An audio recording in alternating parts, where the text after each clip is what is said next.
Hey, hey folks, it's DC here from DC's Gadgets, and what I've got today is I got this defroster heater from Harbor Freight, 12 volt job.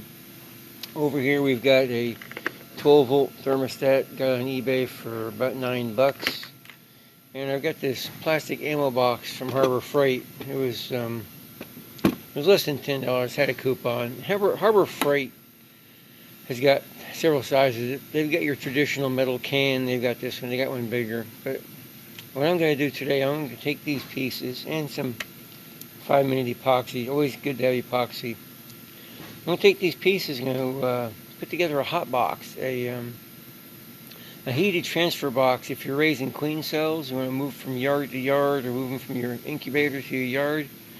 I'm going to put this together. We're going to make it so I can put probably 15 or 20 queen cells in this thing and carry them around, plug it in the truck. It'll keep temperature up, and in a pinch you could actually use this for an incubator. So I'm going to set my camera up on a tripod and we'll start taking stuff apart.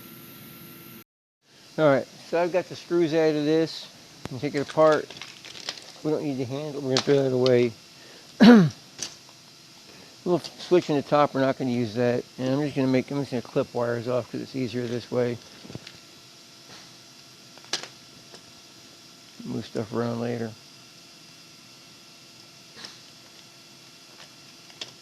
You want to be careful of these wires on your heating element. Don't want to break them off. We can take this one off the switch. We're not going to need the switch. Now I'm just going to cut these wires here. That can come off. That can come off. Alright, so the fan is held in. It just sits on top of a couple posts. There's a wire here to the fan and the red wire. So we're going to cut this wire here. It's actually going to a fuse holder. Be careful with this. We're going to take one wire off that and I'll show you in a minute. But if you snap it off, you can't get it back on. It's crimped on there and this thing gets hot. So I'm going to take these screws out of there and take that fuse holder off. Okay, if you look at this, there's actually two heating elements in this unit. There's one right here and one right here. And the way they work, one side of your power is coming in from here, one side is coming from here. So you've got an electrical connection through the aluminum, making the two elements heat up. We don't need both elements. So what I'm going to do is I'm going to disable this element by taking this wire off here. So the only ones that are going to be working is this wire and this wire will bring power to that element, which will make this section get warm. And I'll probably block this up. So the air going through the whole thing, because I found that just a single element. The one I've got at the house is a lot bigger than this. It's a big box. That one single element keeps that up to temperature without any problem. So I'm just going to clip this off right here. And we'll break this off here. We don't need it.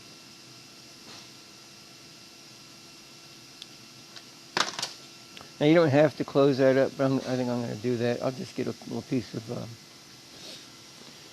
aluminum or something to stick on top of that. Or you could take some JB Weld, stick it in there. It'll probably handle the heat. It doesn't get that hot. But yeah, the part that's going to get hot, they're right here in the middle of this. And this lines up right in front of your fan. So what we're going to do is make some way of mounting this into the bottom of the box. This is trash. So in the bottom of the box, I'm going to put a piece of this plywood. It's a little bit narrower than I'd like, but it'll be alright.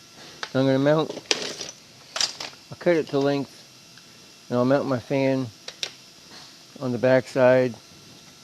Mount that there, mount this here. And just stick the fuse holder down the side. Mount it down there, cut it off, that way I can drop it in the bottom of the box. And then in the corners of this, I'm going to put some 4 posts up just slightly above the fan. And I'll make a frame with some hardware cloth on the frame. The whole thing will sit down the bottom of the box. And I'll probably put a couple screws in the bottom so it stays in place. And that's the whole bottom piece. And the frame at the top will be so I can lay my queen cells in there in queen cages. So I'm going to go ahead and put all this together and we'll come back to it. Alright, so I mounted the fan to the piece of wood with a couple of drywall screws and took a belt sander to the back of the screws to cut them down. And I found a piece of some brass shim stock. I was going to use a soda can, couldn't find one. But I just got a piece of brass shim stock, and I can slide this in on the one side right here, and it's going to block that path. So the only air going through, since this is the element being heated, the only air passing from the fan through is going to go through the heated sections. I mean, I could probably leave it on there. The amount of air going through there is probably negligible, and the amount of space in this box is so small, it's going to heat up quick. But I'm going to do it anyway. I'm blocking that off. So I'll go ahead and pause this again. We'll get some stuff mounted, and I'll show you what the finished product looks like. Alright, so I've got the whole hot box put together here. I want to show you what I ended up with.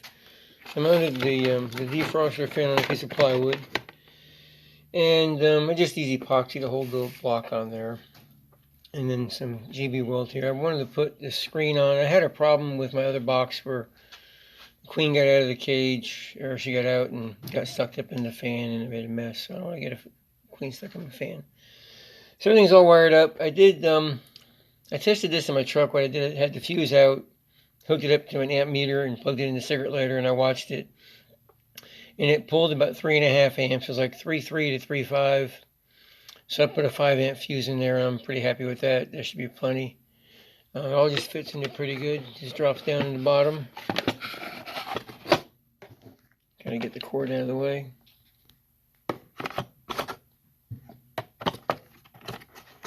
Need 3 hands. I'll put this down for a second. I'll pause it. So I got the wire out of the way. Got the thing down inside there. Fits pretty nice. I made this little cage. Just some scrap wood, some hardware cloth for a cage. I didn't want to put stuff right in the very bottom.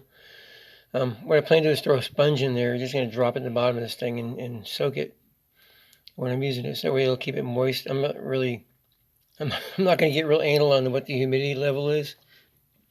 Just moisten the sponge and drop it in the corner, and then this box just fits in here. And I've got the thermal plug unplugged right now. If I could do this with one hand.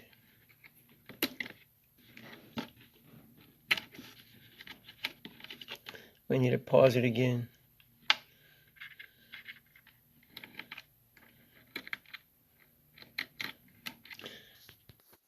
Okay, got the plug back on, so that's plugged in there. I tried this thing with some roller cages. If I stand them up vertically, I can get about 16. If I lay them down, I can get like 23. I mean, if I wanted, I could use it as an incubator if I needed to, but that's not the purpose. The purpose is if I'm out in the yard and I find a couple queen cells in the frame, I can cut off the comb and just drop it right in this box. It's in my truck. It'll stay warm. And if I wanted to, I could move some cells from the incubator at the house to someplace else in the cages, drop the cages in there. Right now, for the next 2 years, I don't foresee myself trying to move more than 8 or 10 queens at a time. If I have to move more, then I'll get a bigger box, but this works pretty good. So I got the battery from the other one hooked up over here. We'll plug this thing in, see how it works. So I've got it set for about a 1 degree differential right now. So I got it set for 92.8. Once it starts cooking, it goes up pretty quick. So it's climbing.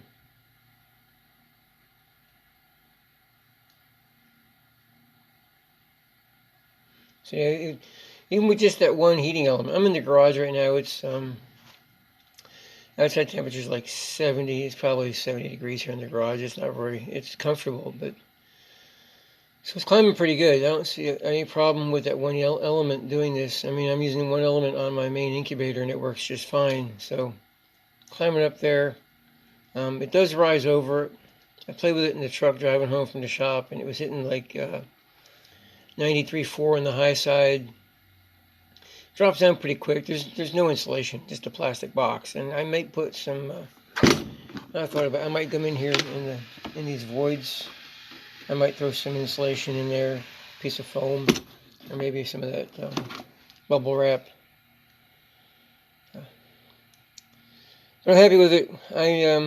I might put a couple queens in here this week just for shits and grins to see if they incubate out. I don't see any reason why not. Another thing I would caution is if you use this as an incubator. I'd probably pop it open at least once or twice a day to get a little air circulation in there, because otherwise the air is going to get pretty stagnant. I don't know how much O2 a bunch of queens are going to suck up, but just in case. There she is.